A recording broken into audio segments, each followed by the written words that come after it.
Welcome to my channel, a place that brings interesting and dramatic stories. Hope you have a fun experience. Please listen to the next story. I had just come back from my usual weekly business trip and planned to spend the evening with my wife of 4 weeks. We dated for 6 years before marrying. We met up with some of her new friends for drinks. During the night, she got quite drunk, picked a fight with me and stormed out of the bar. I tried to follow her, but lost her in the crowd. Worried about her safety, I contacted the few people in the group I knew, but none of them knew where she went. After searching for an hour, I decided to go home. It's worth noting that she had a history of blacking out since college, so this behavior wasn't entirely new. Unable to sleep and somewhat upset, I went to her car early the next morning hoping to talk to her. As I was approaching on foot, I saw one of her new male friends dropping her off at the parking garage. From where I stood, I couldn't tell if they were sharing a friendly hug or a kiss. A cold shiver ran down my spine. I wish I could say I was angry, but it felt more surreal than anything else. He drove away and I casually called out to her. She seemed surprised and immediately started explaining how she lost her phone and how some of the new friends found her drunk on their doorstep when they returned from the bar. To avoid worrying me, she asked the guy to drop her off so she could get home early. Without any evidence to the contrary, I accepted her story as plausible. However, in the following weeks, I noticed she became increasingly secretive about her actions, especially with her phone. In what I believed was a trusting relationship, I had never felt the need to check her phone. One night after she had gone to sleep, I felt compelled to browse through her text messages. At first glance, everything seemed normal. However, by pure chance, I typed the letter verses into the Safari browser, and it auto-populated with multiple search queries related to identifying venereal diseases. It dawned on me that she had visited her OB/GYN earlier that week. The thought that my newlywed wife might have been having unprotected contact with this guy who had attended our wedding made me feel quite uneasy. Nonetheless, I kept my silence and pretended to be oblivious. The next day, I consulted a close friend who was a computer programmer about recovering deleted text messages. He gave me a bootleg program that could retrieve file containing deleted content from the iPhone's trash bin. In a somewhat ominous tone, he warned, "Be careful what you wish for." That evening, after she had gone to sleep, I retrieved the erased data.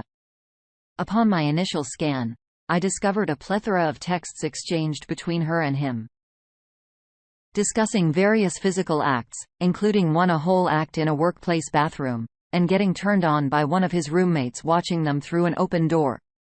Pill used during the day and coordinating meetups around my schedule.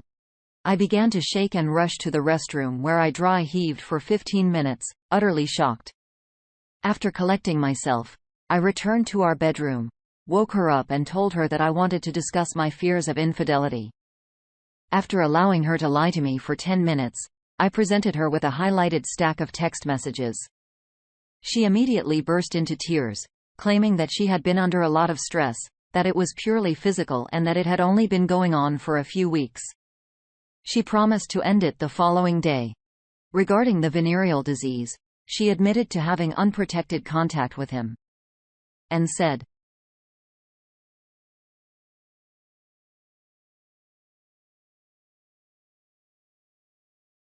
of HIV tests the following day, both of which turned out to be negative.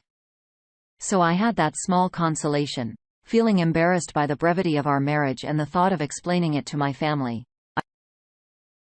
I told her that I would attend counseling for 1 month. And if I didn't see any improvement, I wanted out. After a couple of weeks, I discovered that they were still seeing each other. I exploded with anger and told her to move out by the first of the month. It's challenging to fully convey the mix of anger, sadness, and confusion I experienced throughout this situation. As an epilogue to this whole ordeal, the only positive moment I experienced was receiving a call from her father a month she had moved out. He was puzzled as to why his daughter was still living with them and why we hadn't attempted to reconcile. He thought it might be typical early marriage nervousness. I politely replied, "It's over for good." I don't think it's my place to discuss it further. Eventually, she will explain what happened. He pushed for more information, mentioning that he had just paid for a $50,000 wedding and deserved some answers. It struck me that I had asked for his permission to marry his daughter, so I should end things on a man-to-man note. I agreed to meet with him and my mother-in-law that evening. After some small talk and evasiveness, I finally revealed that she had cheated and that her drinking had escalated significantly. I expressed regret and gratitude for everything they had done for me. As they probed further, I shared the cold hard facts without embellishment. By the end of our conversation, they both hugged me and said repeatedly, "We love you, we don't blame you, and we are sorry." We did not raise her to behave this way. As I left, I had one of the most rewarding moments of my adult life. Some background. I grew up in a humble trailer park, while my wife came from a wealthy background, enjoying expensive hobbies like horse riding and world travel. Consequently, her mother had always carried an air of superiority over me. However, in that moment, as we said our final goodbyes, I saw a fleeting thought cross her mind. I can't be certain, but I believe she considered maybe the boy who was never good enough for our daughter is actually too good for her. A few years have passed, and I've come to terms with the experience. I'm now a stronger and happier person. I've even had a few serious relationships, none of which have been marred by lingering trust issues. Alright, that was a fun story. Now let's move on to another exciting one. Stay tuned, and let's dive in. Story 2. I've been married for 33 years. I'm 55 years old, and so is my wife. We have 2 kids and 2 grandkids, and we care about them a lot. Here's our backstory. We met in the 80s at a nightclub where I worked as a bouncer. We went on a date, moved in together after 2 months, and got married 2 years later. Our life was good, balancing work, play, and raising our children. I went from a physically demanding job to a more sedentary one and gained a lot of weight. It got to the point where I couldn't even finish having closeness due to asthma attacks. We tried various ways to improve our bed life while staying faithful to each other. I'd been cheated on in the past, so we had a strict no infidelity rule. We deeply loved each other and thought we'd spend our entire lives together. Being married for 33 years is a significant milestone, and my love for her grew stronger with each passing year. After 20 years of a lackluster bed life, I made a choice to lose weight. Over the course of 2 years, I shed 80 kilograms, 176 pounds, and had a tummy tuck. I know it might sound superficial, but I had 3 main reasons. First, I wanted to be around to see my grandkids grow up. Second, my health was a priority. And third, I wanted to reignite our bed life. Which we successfully did. Over the last 2 years, we've been intimate about 3 to 4 times a week, and my wife thoroughly enjoyed it. I could tell because her body never lied. We were in a place where we could enjoy life together. She still tells me she loves me, and I feel the same way about her. I've never been unfaithful to her. And as far as I know, she's never cheated on me. It's just one of those things. Well, that was until 3 days ago. She went on a vacation with her 2 sisters, traveling out of state with them. I didn't have any concerns about this because I trusted her. However, she knew that infidelity was a deal-breaker for us even after 33 years. We had an open and transparent relationship. We had apps on our phones that allowed us to see each other's locations. Not because we didn't trust each other, but for safety reasons. We didn't hide our phones, and we both had access to our messages and emails. Trust was never an issue. When I lost weight and started looking better, I did receive more attention from women, but I always ignored it because I was happily married. My wife mentioned that she felt a bit insecure now that others found me attractive, and she had gained some weight. However, I never worried about it because I love her regardless of her appearance. I tell my wife I love her every day and remind her how pretty she is. Our closeness is great, and I wish we had worked on it more in the past. But one day after work, my wife called me very upset and asked if my sister-in-law had talked to me. I said no and asked what was going on. not expecting what she was about to say. She confessed that she cheated on me and had an intimate encounter with another man. She felt really sorry and didn't know why she did it. I was shocked and heartbroken. I sat in my car feeling numb as she explained that she and her sisters had been drinking, and a married couple had joined them. They kept drinking until 2 a.m. and her sisters had already gone back to their room. When the bar closed, she said she was really drunk and went to the couple's room to keep drinking and talking. They kept complimenting her, saying how attractive she was and how lucky her husband was. The man started making physical moves on her, and the wife encouraged them both. They promised her that no one would find out, and they told her to just enjoy the moment. She said it felt like she was acting completely out of character, but she ended up being intimate with the husband while the wife watched.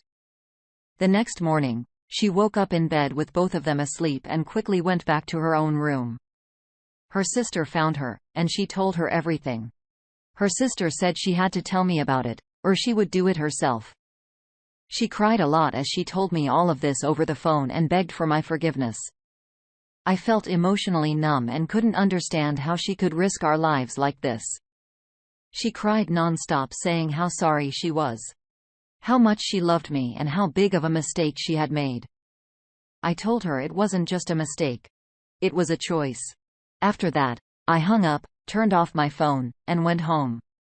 I sat in a chair trying to figure out what would happen next. I couldn't stop thinking about losing the woman I thought I knew and all the years we had spent together. I grieved over the loss of the future we had envisioned together, and the impact her decision would have on our family. My familiar life had come to an abrupt end.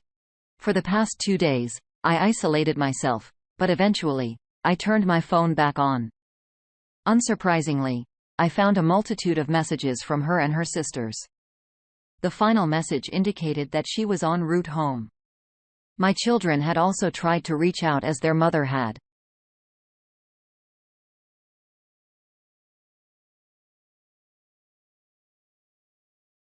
Them and assuring them that I was coping as best as I could. However, I explained that I would be leaving home temporarily to work through my emotions before her return. I requested that they refrain from informing her about my whereabouts as I needed time to come to terms with the impending end of our marriage. I just sent a text to my soon-to-be ex-wife, notifying her of our impending divorce and expressing my desire to cease communication. The emotional pain is overwhelming. And I never imagined that our love could disintegrate so rapidly. Update. I might ramble a bit, but I have a lot on my mind and my thoughts keep jumping from one thing to another. Just to clarify, our previously dormant bedroom wasn't completely lifeless. But in comparison to the last 2 years, it felt that way. My previous active job was in the military, but due to an injury during a training exercise, I transitioned to a desk job followed by a medical discharge. Afterward, my wife and I ventured into a small business together. Now, before discussing things with my wife, I had a lengthy conversation with my sister-in-law and her husband. Interestingly, the story my wife initially confessed to was quite different from what she later told me. My kids were really upset about what happened. And they're just trying to support me.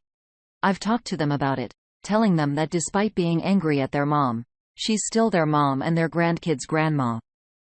She loves them. And what she did to our marriage doesn't change that. My wife and her sisters cut short their vacation and came back home. I left a note for her saying she should pack up and stay at her mom's place, and she did. But here's the kicker. The real story is even worse than what she first told me. Even though she confessed when she was caught, she still didn't tell me everything, which isn't surprising. She spilled the beans to her sister, who then told me. Here's what she said. She loves me and our marriage. She never expected to cheat, but she blames it on our active love life over the past 2 years. It got her wondering what else was out there. She felt this way because she used to think she was the more attractive one in our relationship. But now she thinks that's changed. Her insecurity made her seek validation from someone else. She insists it was the first time, even though she thought about it as a fantasy before. She was trying to satisfy a curiosity and had no plans to tell me. Interestingly, the couple she hooked up with were our customers from another state, but I've never met them. She talked to them a lot on the phone. They met up for drinks, but her sisters tagged along, so they pretended not to know each other until the sisters left. She did have some drinks, but she wasn't too drunk. They had all planned this before their trip. My wife's coming over to talk later, and she's really worried about it. But I already know what I'm going to do. She made the choice to cheat, and everyone will deal with the consequences. The truth about her cheating is devastating. But it just strengthens my decision. I didn't cheat. I didn't make her lie, and her fear of losing me in our marriage is valid. I don't care how bad she feels. She's the one who did this, not anyone else. But now we all have to deal with the fallout, and it's the end. We'll have to figure out our new lives. Update. I had to talk with my wife yesterday. After so many years together, we both found that we don't sleep very well without the other beside us. It's been that way for decades.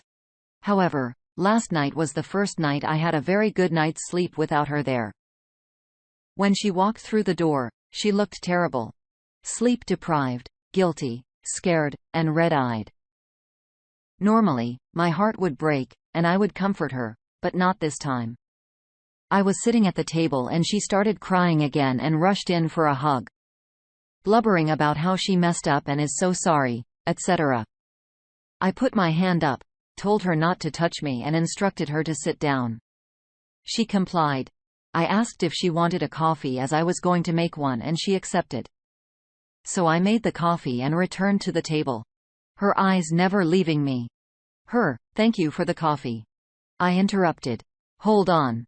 Let's do this my way. Please just answer my questions and listen. This isn't about you. It's about me and our marriage. I told her straightforwardly. At this point, we're done. You've made your choice. And now it's time for me to make mine. I had already made up my mind, but I wanted to extract some honesty from her. I thought that if she believed there was a glimmer of hope, she might be more forthcoming. I continued. I've spoken with your sister, which is true. You did? I nodded. Yes, I did. But I added a fabricated detail. I've also spoken with the couple involved, which wasn't true. But she didn't know that. I felt a strange mix of emotions, a weird happiness that she was so upset, sadness for our situation, and a hefty dose of disappointment and anger. But above all, I remained calm, and this seemed to unsettle her the most. Honestly, it felt like I was conducting a job interview. I questioned her how many times did this happen. She replied, physically once and twice on video chat. I instructed her. Explain how it all went down. She began well. It started with a business conversation that turned into flirting. Then over a couple of months, when the wife said it was okay and got involved, it escalated to watching them have closeness. She added, I told them it had always been a fantasy of mine to have closeness while someone watched. And they were all for it. Her voice cracked as she admitted. I knew it was dangerous, which made it more exciting for me. She seemed ready to offer excuses and justifications, but I cut her off saying, I don't want to hear your bullcrap excuses and justifications. I had to wait about 5 minutes until she could regain her composure. I even got up to get her some tissues. She stated they met as arranged. And after her sisters left the bar, they headed straight to the couple's room. I asked if she ever intended to inform me and she replied, no. Viewing it as a fantasy she could fulfill without cheating again. I challenged her and inquired if she had cheated over the past 33 years. She firmly denied it. I emphasized that now the number of times she cheated didn't matter. Whether once or 1,000 times, the outcome remained the same. The only ones who would suffer if she was lying were our children, her relationship with them, and our grandchildren. I expressed disbelief, but it was irrelevant at this point. She then realized I had no intention of reconciling after her infidelity. She begged me to work on our marriage. Willing to do anything, even allowing me to have affairs if I stayed, promising never to cheat again. I cautioned her about what she was proposing, saying she had already compromised her self-worth. I made it clear I would never cheat in a marriage. And if I were with another woman, it meant we were separated with no hope of reconciliation. This was the furthest thing from my mind. When she tried to take my hand, I informed her I'd never touch her again. I don't judge anyone's lifestyle. It's their own business, and I understand that people engage in affairs and open marriages, etc. However, we didn't have such an arrangement. Trust and respect were shattered when she planned to be intimate with another man. I'm a pragmatic man, and I felt a sense of relief. I told her we'd handled this situation as smoothly as possible. She interpreted it as a sign of hope for our relationship, but I clarified that we were finished. And I meant it. I informed her of our separation, and she became emotional. I wanted her to leave my house, so I contacted my children for support. They advised a swift resolution. Upon my return, she apologized and suggested reconciliation. I proposed a 50-50 split of our house and business, granting her the car and keeping the truck, motorcycle, and cats. I set clear communication boundaries. No contact unless related to the kids or grandkids. I intended to initiate divorce proceedings through lawyers.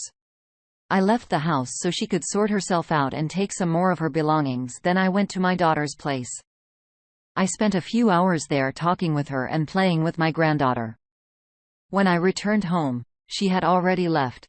And I must say, I had the best night's sleep without her that I've had in a long time. Now I'll see what the next 6 months or so bring. Update. She's still staying with her mother, and I've been preparing the house for sale. We've been in this house for 20 years, so there was a lot of stuff to clear out and get ready. I've managed to get it done, and we've put it on the market. Fortunately, there are a couple of eager buyers, so I'm hopeful it will be sold in the next week or two. The business has already been sold too. Thankfully, one of our clients wanted to expand, and I accepted the offer last week. Settlement will happen in about a month. Divorce is already proving to be a pain in the neck. In my area, a 12-month one-day separation is required before divorce filing, with an additional 4 months for uncontested cases. Property settlement occurs after divorce. I expect no disputes over joint possessions if she keeps signing sales contracts. My son had one unpleasant conversation with her. My children are adults with their own families. I advised my son not to let her decision harm their relationship. My daughter, despite feeling ashamed, supports her through the breakup. She's honest about the consequences. My wife believes I'll eventually forgive her, but I've made it clear that our many years together won't change my mind. When she came over to sign the real estate contract and expressed her belief that I would change my mind, that I still loved her and that she would be a better wife in the future, envisioning us growing old together with this as just a bump in our marriage, I was taken aback.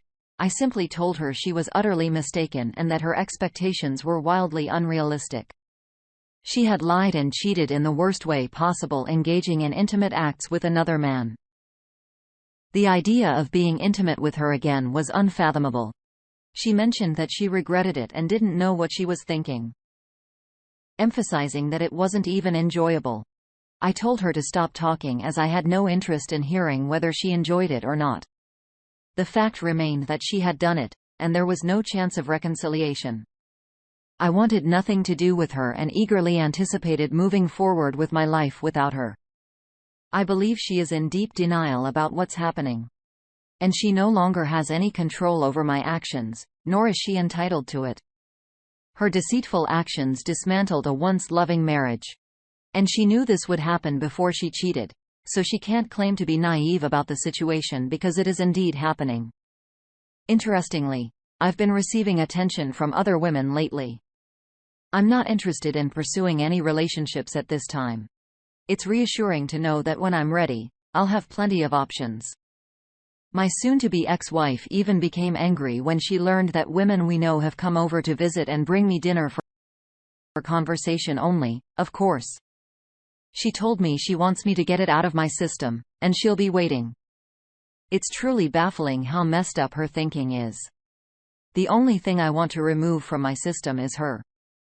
Update: I've always been a pragmatic man with strong family values, which has made the transition to my current situation relatively easy. I've chosen not to let my emotions lead me into self-pity. And I refuse to play the victim because it doesn't lead anywhere productive. After selling the family home and the business and dividing assets equally with my STBXW, I had enough to buy 2 small units near my grandchildren.